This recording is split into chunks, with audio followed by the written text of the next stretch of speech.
পৰা দুধনৈত ৰংজালী বৈশাগু উৎসৱ উপভোগ কৰি আহোঁতে দুগৰাকী আমাৰ অসমীয়া খিলঞ্জীয়া ভূমিপুত্ৰ যুৱতীক ধন তালুকদাৰ নামৰ দুৰ্বৃত্ত এটাৰ লগত এজাক বাংলাদেশী দলে তেওঁলোকক ইটা ভাটাত নি দি ধৰ্ষণ কৰিলে। সেই ধৰ্ষণ কাণ্ডটো জ্ঞাত হোৱাৰ পাছত তেওঁলোকৰ ভাতৃ হিৰণময়ী মুছাহাৰীয়ে আহি এই ধন তালুকদাৰক কথাটো সোধাত যি ধন তালুকদাৰৰ লগত থকা বাংলাদেশী যুৱকে হিৰণময়ী মুছাহাৰীক অপহৰণ কৰি নি তেওঁলোকৰ পৰিয়ালৰ লোকে মাৰি মেলি হত্যা কৰিলে নৃশংসভাৱে।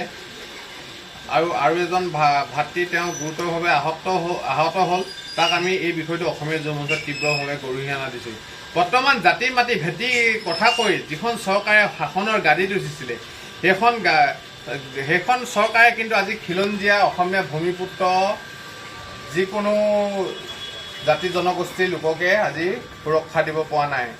আজি আমাৰ সেই হিৰণময়ী বসুমতাৰীৰ মৃত্যুত যি এক আমি অসমীয়া যুৱক গভীৰ শোক প্ৰকাশ কৰিছোঁ। আৰু আমি হিমন্ত বিশ্ব শৰ্মা ডাঙৰীয়াক ক'ব বিচাৰিছোঁ, আপোনাৰ এতিয়া উত্তৰ প্ৰদেশৰ যোগী আদিত্যনাথৰ দৰে আপোনাৰ এতিয়া কি হ'ল, বুলডোজাৰ কি হ'ল, কেনেকৈ আজি সদম্ভে তেওঁলোকৰ এই বাংলাদেশী গাঁওখনৰ মানুহে ঘূৰি ফুৰিব পাৰিছে। আপোনাৰ বুলডোজাৰে কিয় এই বাংলাদেশী গাঁওখন উচ্ছেদ কৰিব পৰা নাই?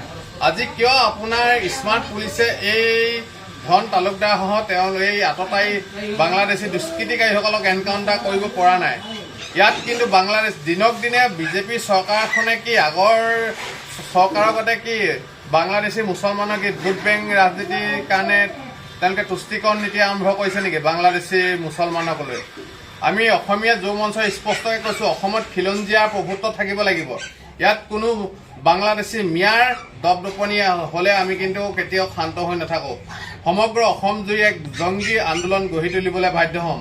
আমি অসমৰ মুখ্যমন্ত্ৰী ডাঙৰীয়াক স্পষ্টকৈ ক'ব বিচাৰিছোঁ, 24 ঘণ্টাৰ ভিতৰত বাংলাদেশী এই মিয়াৰ যিটো পৰিয়াল ধন তালুকদাৰ আৰু তেওঁলোকৰ যি গাঁও অতি সোনকালে উচ্ছেদ কৰক। আৰু 24 ঘণ্টাৰ ভিতৰত আমি অসম আৰক্ষীয়ে এক দৃষ্টান্তমূলক শাস্তি দি অসমৰ খিলঞ্জীয়া জনগণক যাতে আশ্বস্ত কৰিব পাৰে। মুখ্যমন্ত্ৰী ডাঙৰীয়াই অতি সোনকালে এইসকলক বিহিত ব্যৱস্থা লওক। বাঢ়ি থাকিবলৈ হয় অসমৰ কিন্তু খিলঞ্জীয়া জনগণে আপোনালোককো গম পাব যে আপোনালোকে আগৰ কংগ্ৰেছ চৰকাৰৰ দৰে অকল কেৱল বাংলাদেশী মিয়াৰ ভোট বেংকৰ খাতিৰত তেওঁলোকক একো নকৰা হ'ল।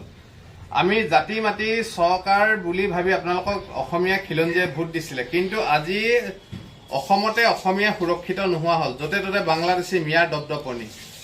আপোনালোকে অতি সোনকালে এই বাংলাদেশী গাঁওসমূহ উচ্ছেদ কৰক আৰু 24 ঘণ্টাৰ ভিতৰত এই দোষীক এনকাউণ্টাৰ কৰিবলৈ অসমৰ মুখ্যমন্ত্ৰী ডাঙৰীয়া তথা অসমৰ স্মাৰ্ট পুলিচক আমি আহ্বান জনাইছোঁ। যদি এনেকৈ অনাগত দিনত আৰু এনেকৈ বাংলাদেশীৰ দ্বাৰা আক্ৰান্ত হ'বলৈ হয় খিলঞ্জীয়া ভূমিপুত্ৰ, অসমীয়া যুৱ মঞ্চই কিন্তু সমগ্ৰ অসম জুৰি এক জংগী আন্দোলন গঢ়ি তুলিবলৈ বাধ্য হ'ব। ইয়াৰ ফলত যদি কিবা এক ভয়াৱহ পৰিস্থিতিৰ সৃষ্টি হয়, ইয়াৰ কাৰণে এই বাংলাদেশী মিয়াবোৰ আৰু অসমৰ জাতি মাতি ভেটিৰ কথা কয় কেৱল ভোট বেংকৰ ৰাজনীতিৰ অংকত ব্যস্ত থকা অসমৰ বিজেপি চৰকাৰখন তথা সকলো ৰাজনৈতিক দলেই জগৰীয়া হ'ব বুলি আমি স্পষ্টৰূপে অসমীয়া যুৱ মঞ্চৰ তৰফৰ পৰা সকীয়নি প্ৰদান কৰিছোঁ।